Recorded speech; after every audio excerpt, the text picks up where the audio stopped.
I hope you're ready. Fasten your seatbelt as we begin the journey to a conversation for development. Today's edition. All right, we're live on Facebook. We are active on X, and we are also live on YouTube, Nigerian Info PH. All right, without further ado, I'm going to go straight to the big stories. And what do I have as big stories for today?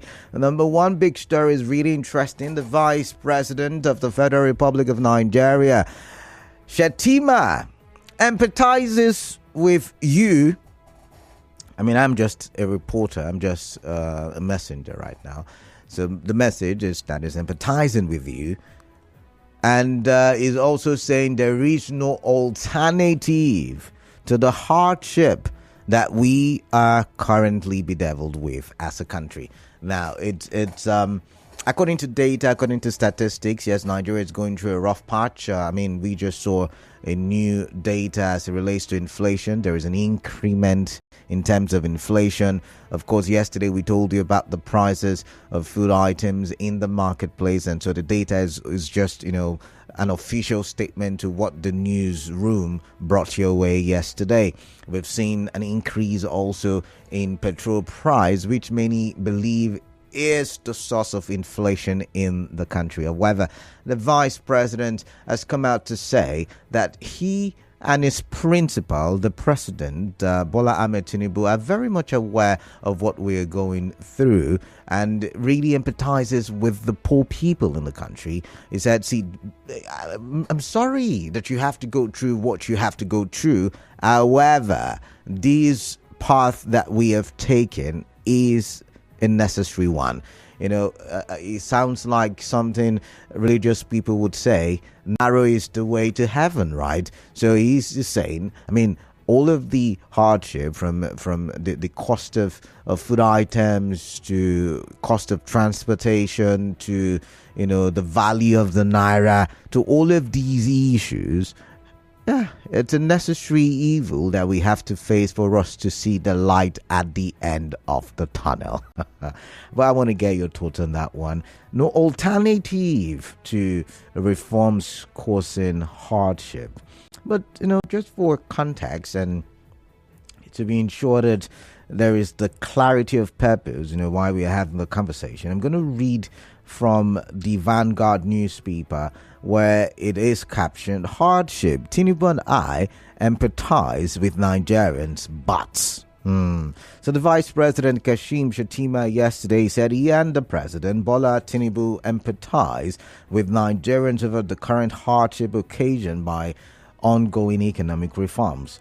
Declaring open the ongoing 30th Nigeria Economic Summit in Abuja, the VP said, however, that there was no alternative to the reforms if the economy must return to sustainable growth. He said, and I quote, "My heart and the heart of the President Tinubu go out to the most of the Nigerian people. We empathize with what the poor and the young are going through in Nigeria, but we have no option," as that's talking about the president, rightly said.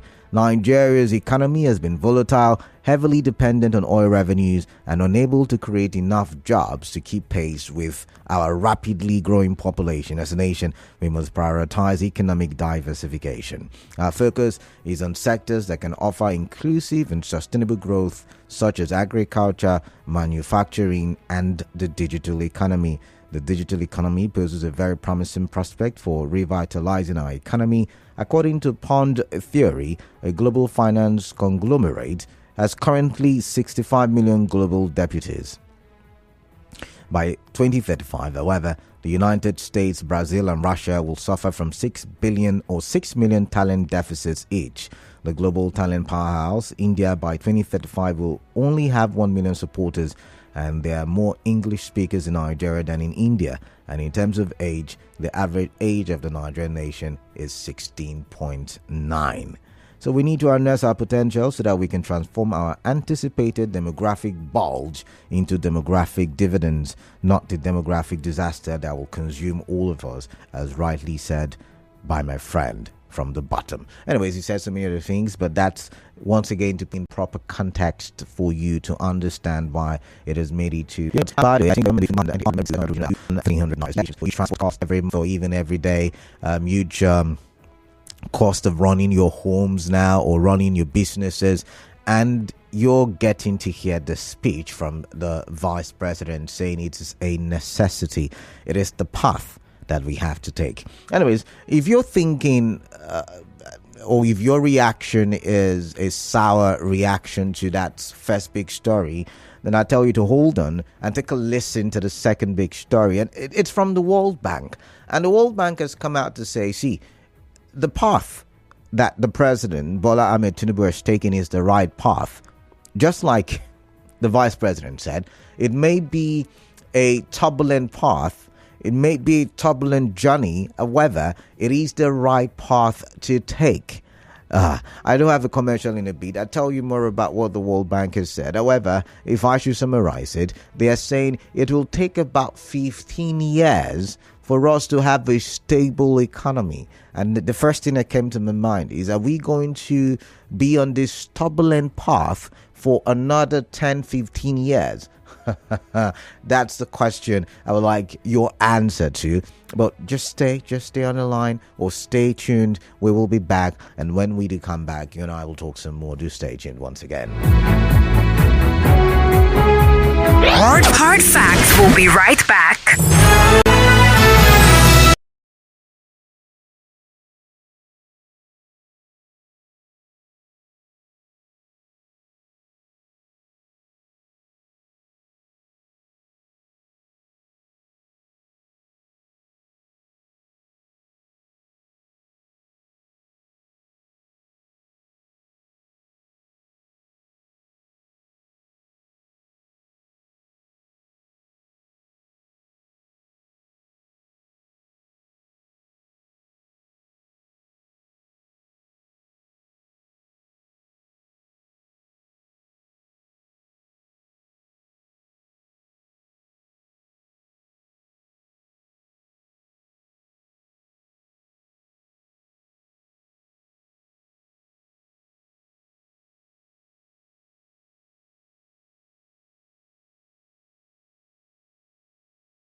Remember, we're live on Facebook, we're live on YouTube, we're active on X, Nigerian for PH, my personal account, Dekalada, Thekalada, for all of the three platforms I've mentioned, right? Okay, so usually I like to tell stories, and for those of you who are just joining, you're listening to Hard Facts, 92.3 Nigerian Info, and of course right now we're looking at the big stories, and I'm telling the story. Okay, so what are we looking at right now? I told you the VP has said it's a necessity that we have to go through, the hardship that is. He said he empathizes with you. He and his principal empathize with you. But of course, it's a necessary thing they have got to do, remove petrol subsidy. That's a full deregulation of the oil and gas sector. A full deregulation of the foreign exchange sector. What else again? I think some of the other economic, talking about taxes and all of that stuff. Very necessary evil, right? After all, a conversation I was willing to have with you a while ago, that in some of these developed countries, and they don't have some of the luxuries that we do. Anyways, that's a conversation for another day. But that's what the VP has said. But while some people may be reacting to that comment negatively, the World Bank has come out to say, I think in the same event where the VP said what he said, the World Bank did say that the government of Bola Ahmed Tinubu is in the right direction. It's on the right path. Although turbulent, but it is the right path. However, it will take about 15 years for there to be economic stability. And he did say, or the World Bank did say, that the best economic years of Nigeria was between 2003 and 2007. And unfortunately, Nigeria did not continue in the direction of, I believe it was Obasanjo, I beg your pardon, Olusegun Obasanjo, who was president at that time.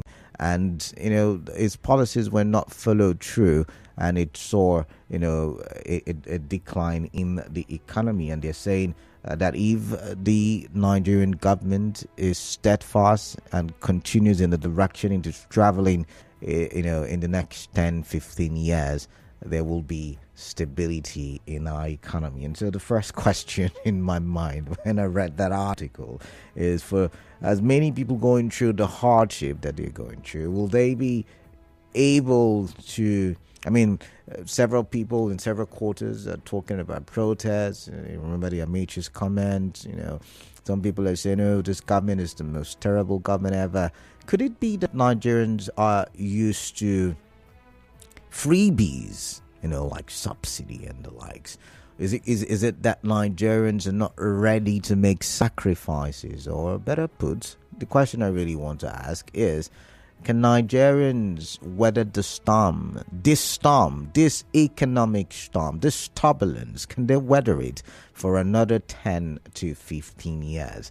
All right, that's my second big story. But once again, for clarity, to checkmate myself, to ensure that I have not said and added where I shouldn't have, I'm going to read from one of the newspapers. One of the news publications. If you give me a minute, I'll look for it. Where is it now? Okay, so on the Sun, on the Vanguard, you find that report there. The World Bank on Monday delivered a sobering assessment of Nigeria's economy, projecting that it will take about 10 to 15 years for the nation to undergo remarkable transformation. Now, the revelation exposes the pressing challenges ahead and calls for urgent, decisive action to steer the economy toward recovery and resilience. Now, the person who made the statement was the Senior Vice President, World Bank Group, Indamet Gill, who spoke at the 30th Nigerian Economic Summit Group. And he emphasized that the government must do everything in its power to protect the most vulnerable citizens from hardship, as their lives and the lives of Nigeria's 110 million children depend on it.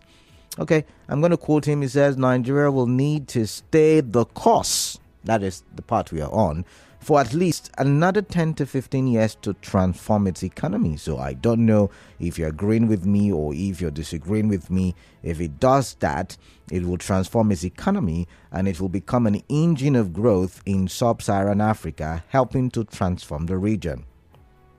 It is very difficult to do these things, but the rewards are massive. This is the lesson from the last 40 years, as well as the experience of countries such as India, Poland, Korea, and Norway. So again, I'm going to say something unpopular, perhaps, but Nigeria's reforms from 2003 to 2007 were exactly what was needed. but they were not sustained. Today's fiscal, monetary, and exchange rate reforms are hurting everyone, especially ordinary Nigerians who are struggling with the high prices of food and transport. The government must do everything in its power to protect the most vulnerable citizens from hardship because their lives and the lives of Nigeria's 110 million children depend on it. It must also stay the course of reform as Nigeria's long-term future and the future of these children depend on it. Now, during the coming year, and I'm almost at the end, Nigerian policymakers have to do three things. First, to prioritize non-oil growth. This requires a competitive exchange rate, which Nigeria now has. Nigeria's real exchange rate is at its most competitive in at least 20 years.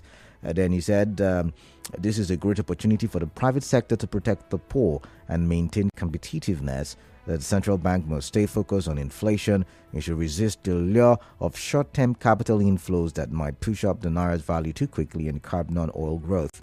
It also talked about, we talked about many other things. I don't think I have the time to read it all because my time is fast spent. But thirdly, on the big stories, on the list of big stories, the PDP made it yet again to the big stories. Yesterday, we talked about the PDP. I had a few calls who said, it will sway in the direction of the is it the pro-Mohammed and anti-Damagum, people, governors, that is. But after that meeting, there was a stalemate. And the popular word that we have been hearing in Rivers State since last year, status quo, was used. And they said, everybody go back to status quo. So Damagum survived. Damagum is still acting chairman. As a matter of fact, before, I think this morning, Damagum's faction was talking about using the police to go after the Mohammed's faction. Is it the Yayari faction? Yayari Mohammed faction, right? And it's interesting. The governors also said that, all suspensions have been nullified. Ologun Nagba and Ajibade, right? Is it Ajibade now? I've forgotten the name of the National Legal Advisor. They've all been returned back to the fold of the party.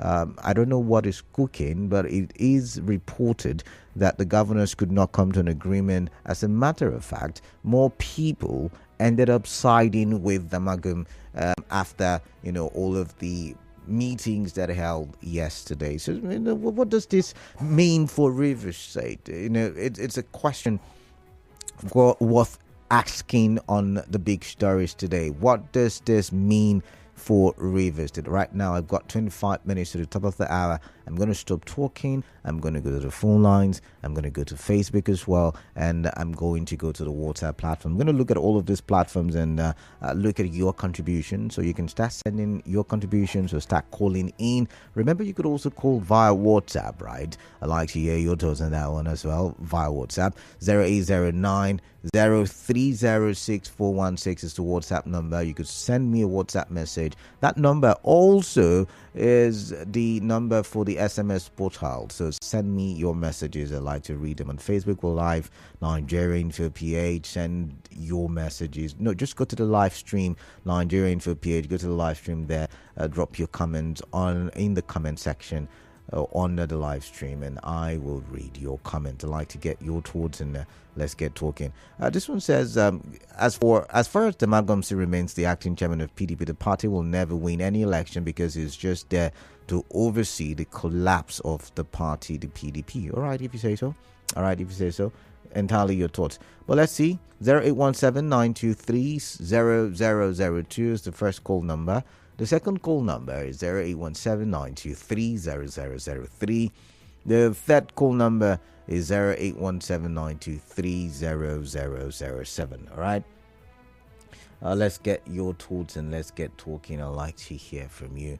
On WhatsApp, let's see, what do I have in WhatsApp? Remember, you can send me your WhatsApp messages, 0809 0306416. All right? For some reason. All right, I'm going to start taking the calls and let's get to hear what your thoughts are. 92.3 Nigeria Info. Hello. Yeah, my name is All right, Ida from Inkoro, welcome. Yeah. About the PDP, If this man still remains here, PDP will lost all the states to APC. So it's doing nothing about anything happening in the PDP. We lost those states under this man. We lost the 3 LGA in River State under this man. Can you really blame only Damagum for the failure of the PDP in Edo State? I mean, because if you listen to Bala Mohammed, who is the Governors Forum chairperson, he said there were a lot of factors responsible for the instability in the PDP. I want to ask a question. In this crisis, this acting chairman, has he called the former governor of River and the present governor to settle matter? He has not. He hasn't come to River State. During this congression, thought on the Congress, he didn't tell anything about it. The question is no. So this man is out to fall PDP. 2014, that's how they do. PDP lost presidential elections. They want to do again. My brother, thank God I'm not in PDP again. All right. Thank you very much. Thank you for your thoughts. I've got Neka Barry. Neka Barry is calling from Rukpoku. Neka Barry, welcome. Let's get your thoughts. Good afternoon, Canada. Yeah, good afternoon, Neka Barry. Man of the people. Let's get your thoughts once again.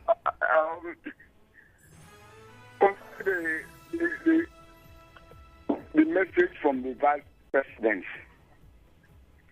I think it's a pity for Nigerians. How do you mean? Because if you follow the World Bank statement from 2003 to 2007, the people, the caliber of people that were steering our economy as at that time, they were all non-politicians. Look at the ones we have now. All of them are politicians and are all looking up, all seeking positions for 2007. Okay. Are they telling us that this, what they are prediction, or this what they are doing now is prayers? Because we cannot see any indicator that shows that this economy is going to boost up tomorrow or next tomorrow. So I think if we are just joking,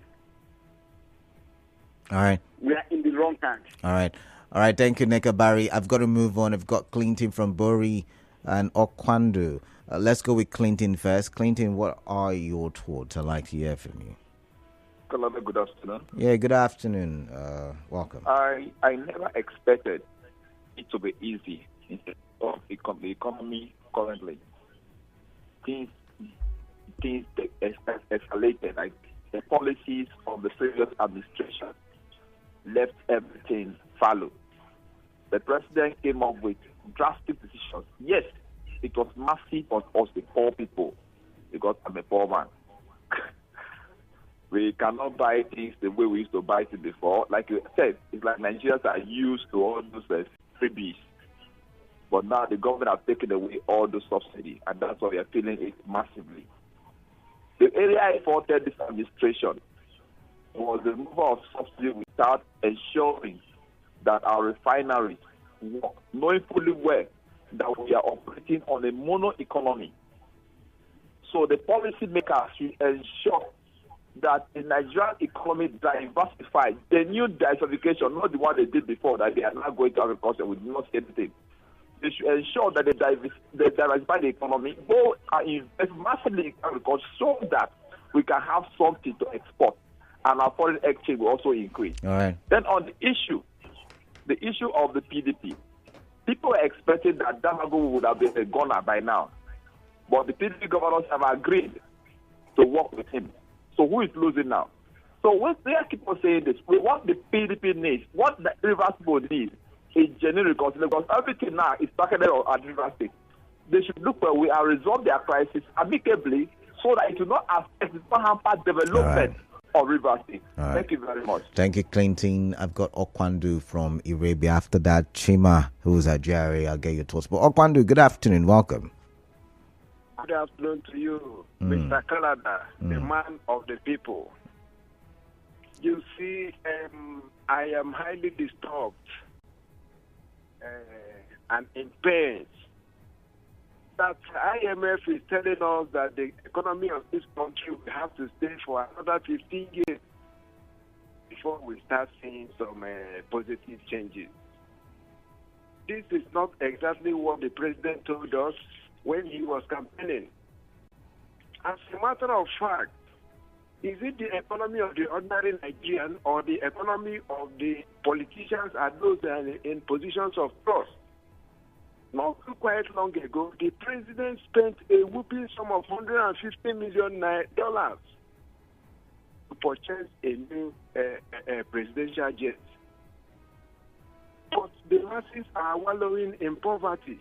Inflation is increasing. The act of survival is dripping out of the hands of the ordinary man. I am not happy, Mr. Canada. Yeah, since I was born, but now that I am getting old in this country, every day it is from one hardship to the other. The politicians and their friends are in the habit of promising us that by tomorrow, next week, next month. When it gets to that next month, they will find another story to tell us. Is it how this thing is going to continue until when I am no longer a citizen of this world? That is the question that I have been asking myself since a very long time now. All right, Okwan. I think the problem is that the president and his vice don't know what they are doing. That is, they have not taken the best decision for all of us. When the president told us that he has removed the first subsidy, he told us that it will be for the good of all of us. Where is the good? Where is it? All right. Have you seen the good of removing the first subsidy up till now? Okwandu, I've got to go. Thank you very much for your thoughts. Okay. I've got Chima from GRA. Chima, welcome. What is on your mind? I'd like to hear. Kalada, good afternoon. Yeah, good afternoon. Yes. Kalada, I tell you, the Vice President's statement, I do not accept that sympathy. You understand? You cannot be sympathizing to Nigerians. Empathy more like. Is it? Empathy more like. There's yes. There's a slight difference between empathy and sympathy. You cannot be empathizing with Nigerians while you are doling out billions to build your residence. You understand? I mean, how do you tell us to empathize with us? He's saying what he's saying because Nigerians allow whatever is happening to happen. You understand? If Nigeria has taken a bold step, I don't think the Vice President will be making such kind of statements. Just yesterday night, we heard that there was a collapse of national grid for the 6th time in this year. And you are telling us you have reform. What are the reforms? There's not seen any reform here. Is there anything, Canada, that you can pinpoint as a beacon of hope for Nigerians? Tell me one. You understand? So you are busy living, feasting, and Nigerians are suffering. Yours is to empathize with us. Like I said, it's empathizing with us because Nigerians let it. If Nigeria comes out of the sea and tell the president and vice president that this person was not due to them, I think they will have to pressure. It happened to Kenya. William Ruto, he came up with a policy that's not so that way with the people. But Chima, let's pause for a bit. Now, I understand where you're coming from, but what if you asking for a reversal of the, what is it called now? The economic policies will now take us another 5 steps backwards. The World Bank have told you that we need to continue on course to be able to get to stability in 10 or 15 years' time. So do you want to get us backwards? I'm asking. Chima. Have you ever heard the World Bank tell Nigeria to have a refinery come on stream? Have you ever? Tell me now, you are reforming. I mean, if you are reforming, we should have some indices that will give Nigeria hope. Of course, they have talked about industrialization, and more particularly, they've said the industrialization should be non-oil sector that should be industrialized. I beg your pardon. Look, Father, I can hear you summarize, please. Nigerians are sacrificing. I think it should start from the head. Let's see how the president is cutting down cost of governance. All right. You understand? All right. You cannot be feasting, and Nigeria will be starving. You are still with us. What kind of statement is that? All right, Chima, I've got to go. A lot of people ranting on the VP or about the VP statement, but I've got Mufasa, who's at D-Line. Mufasa is good. It's good to hear from you. It's great to hear from you. Welcome on the show. Yeah, thank you very much, Canada. All right. Good afternoon. Yeah, good afternoon. I think the last caller, Chima, has actually said so much of what I would even want to say. Because for me, the statement of the Vice President, I see it as a mockery to Nigerians. Statement that you cannot even find any atom of empathy. So that would be an irony of what he actually meant by the word empathy. Because in order to show empathy, it has to reflect even your ways of doing things. These are people who are living ostentatious and luxurious lifestyle. So they are doing that at the expense of the suffering of the masses, and you look up to the face and you say you are showing empathy, that there are reforms and all of that. Like what the last caller said, Shima, he said, okay, what are the indicators? We need to see what is on the ground. You want to industrialize. Can you industrialize without power and energy? What kind of industrialization will come without our refineries working? That is the thing. This is almost a year and nothing is going on in our own refinery. We are so interested in what is happening in Damagum refinery. Is that not an embarrassing situation? We embarrass ourselves before the justice.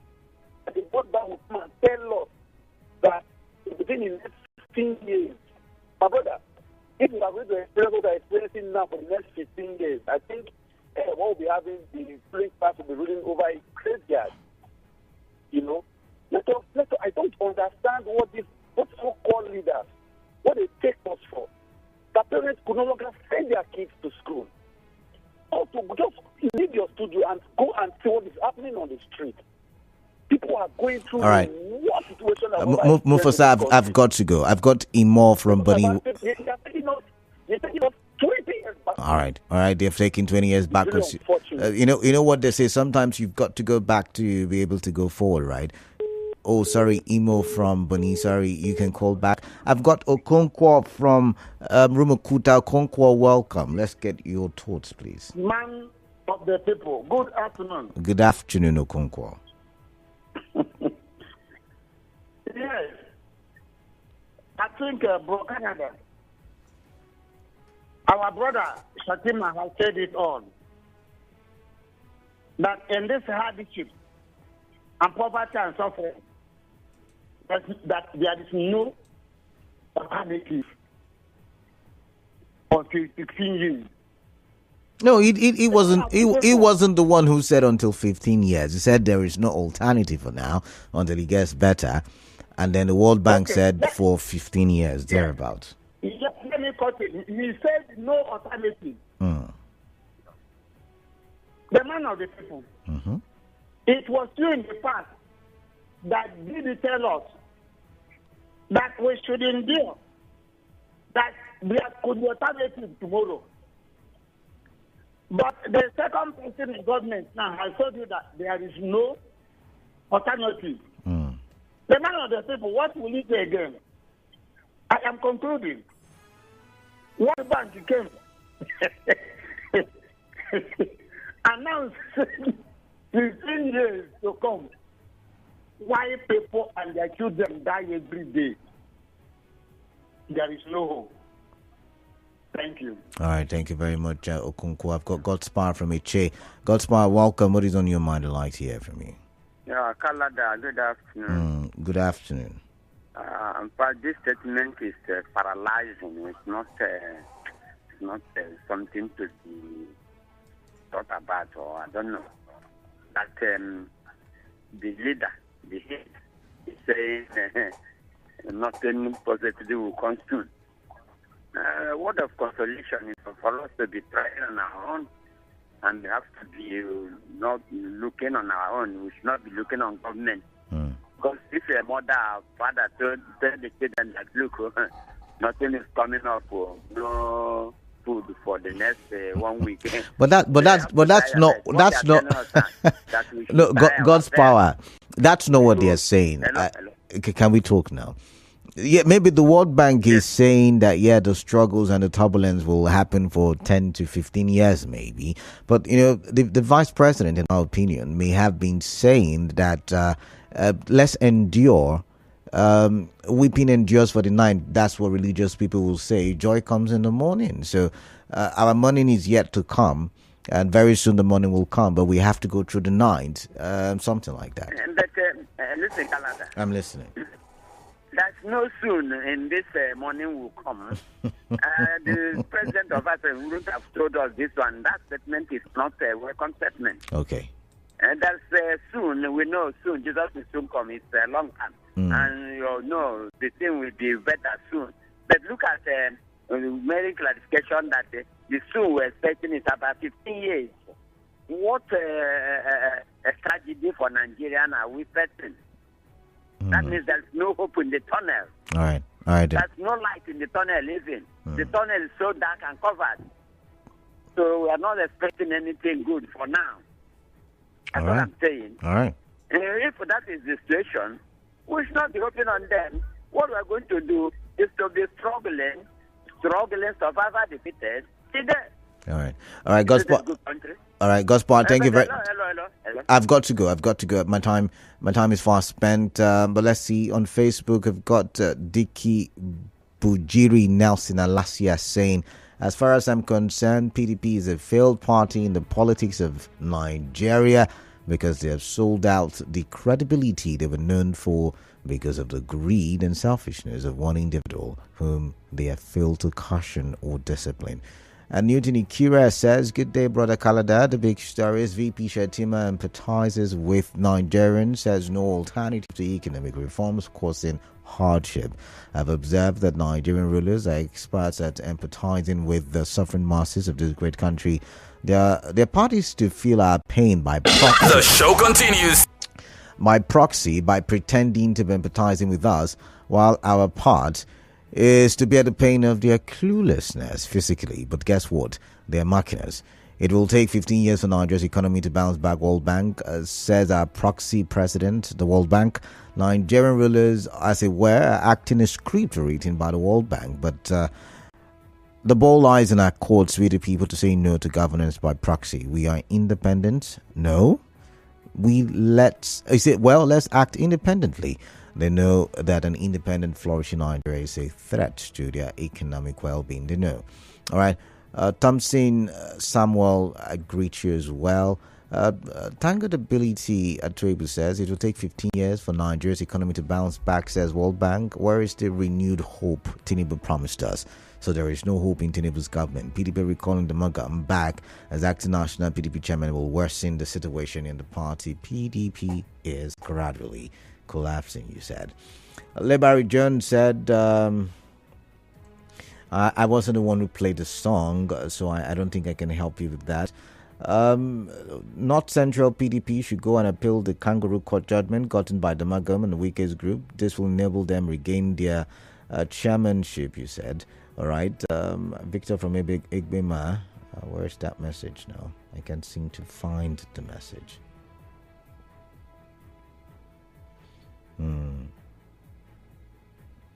I'm sorry, Lebary John, I can't seem to help you with that request. But let's come here. This one says, I greeted 416 instead of 316. Sorry, my apologies. It was an error. Kelechi from our 3 says, the vice president is not saying the truth. If they feel what Nigerians are feeling, then the right approach should be cutting the cost of governance and fixing our refineries. This is not rocket science, for God's sake. Let him do the needful, please, you said. This one says, during the structural adjustment program of President Babangida, with all his economic advisors, a time frame was given which involved the World Bank for everybody to adjust. It was sudden like this, one we are now facing. Okay, let's see this one. This one is from Newton. Okay, Newton, I've read your message.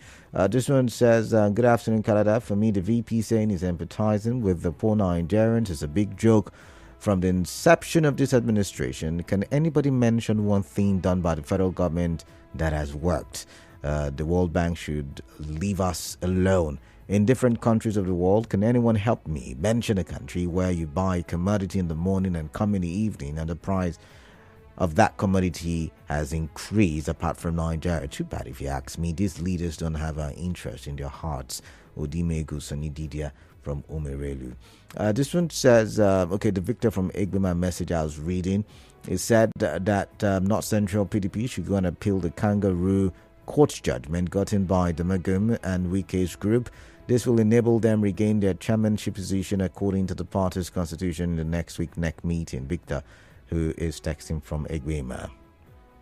This one says, this is Samachu Jonathan from Ikodi and Ghana. I'm confused about what World Bank is saying about the economy of Nigeria. They mean the economy would be like this till about 10 to 15 years before we can experience stability. We're finished. What's the way forward? Is it now when a person is eating that he will be able to see? Is it not when a person is eating that he will be able to see the next 15 years? God help us. And this one says, good day, Canada. In one of your breaking news, you said that we're not talking about it right now. We're not talking about Ima Otaka. We're moving on. This one says PDP leadership crisis deepens as Damagum's group threatening to arrest factional chairman Ahmed Mohamed, and this is laughable and does not hold water because under Damagum's PDP has fallen apart, sold out, and is putting the party into disrepute.